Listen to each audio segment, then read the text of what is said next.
Eu sou Edson Cataldo e eu faço parte da história da SBMAC.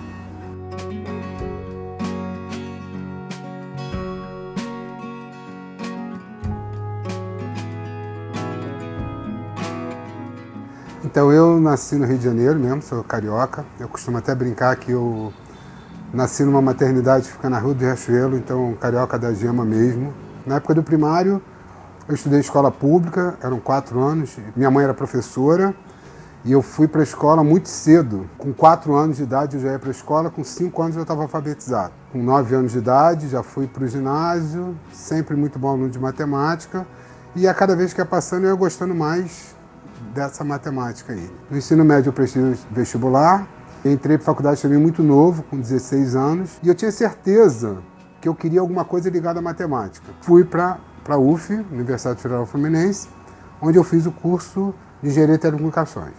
Mas aí na graduação, durante essa graduação, eu comecei a gostar muito de cálculo. Acabei sendo monitor de cálculo. Eu fui durante 4 anos monitor de cálculo na Universidade Federal Fluminense. Em dezembro de 88 eu terminei a faculdade e nessa época abri um concurso para professor substituto da universidade. Eu tinha feito estágio em engenharia, mas eu sempre gostei de dar aula, sempre quis dar aula, talvez incentivado por minha mãe ser professora, por gostar mesmo de ensinar. E aí eu passei no concurso, fui ser professor substituto. Ao mesmo tempo eu trabalhava numa empresa, também trabalhava no setor de informática de uma empresa, tinha feito estágio em engenharia e eu dava aula de manhã na UF e dava aula de noite também de informática numa universidade particular. E aí o tempo foi passando e eu fui gostando daquilo, acabei me inscrevendo no mestrado na própria UF.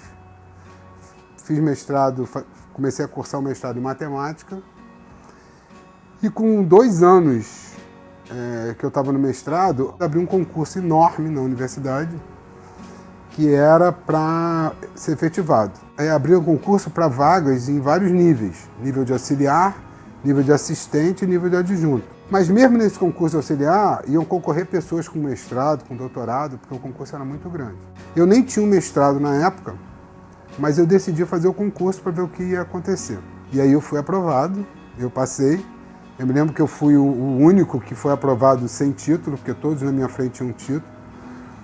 E aí eu entrei para ser professor do Departamento de Matemática Aplicada da Universidade Federal Fluminense. Tinha 23 anos nessa época.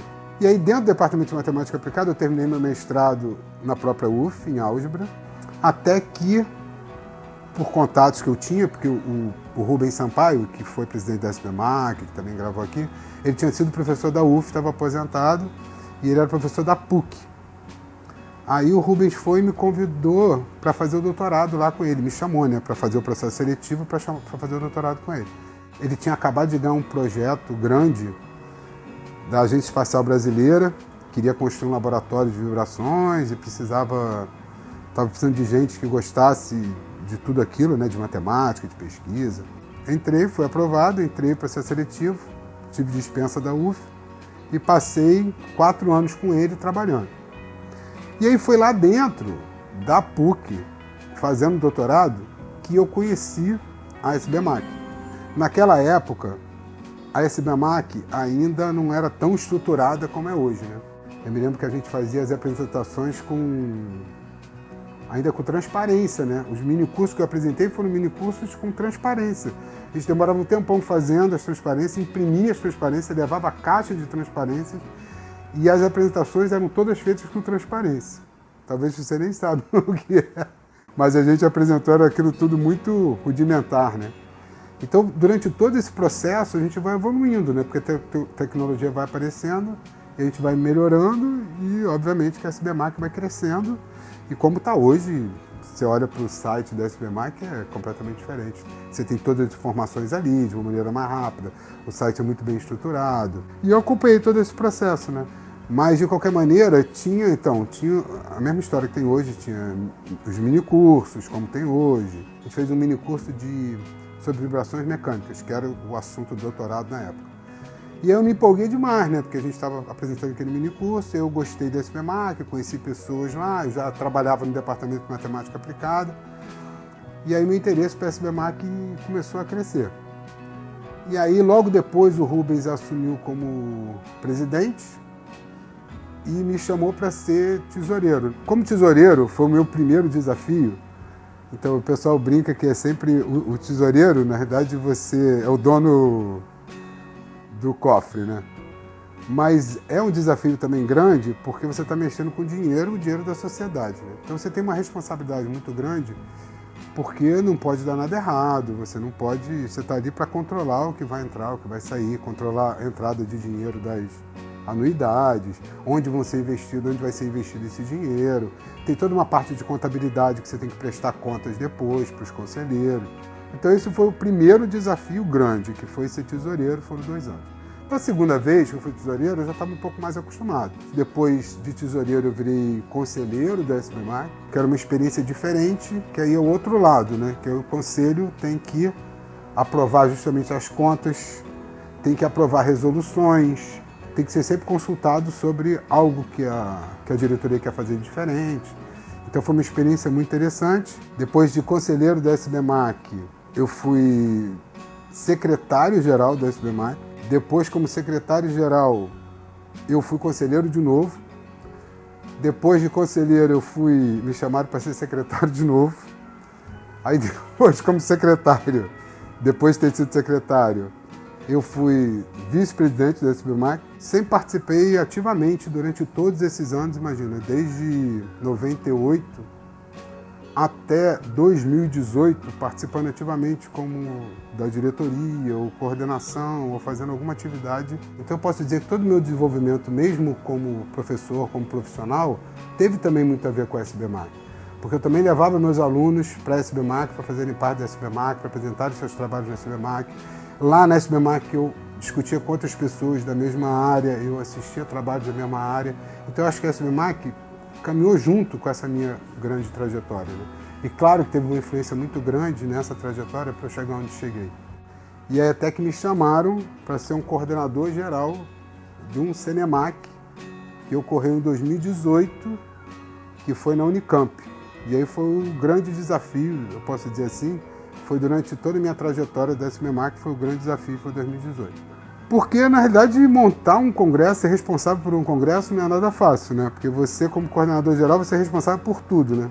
Eu me lembro que a gente resolveu fazer uma sessão de painéis de iniciação científica e até de mestrado também, mais prolongada.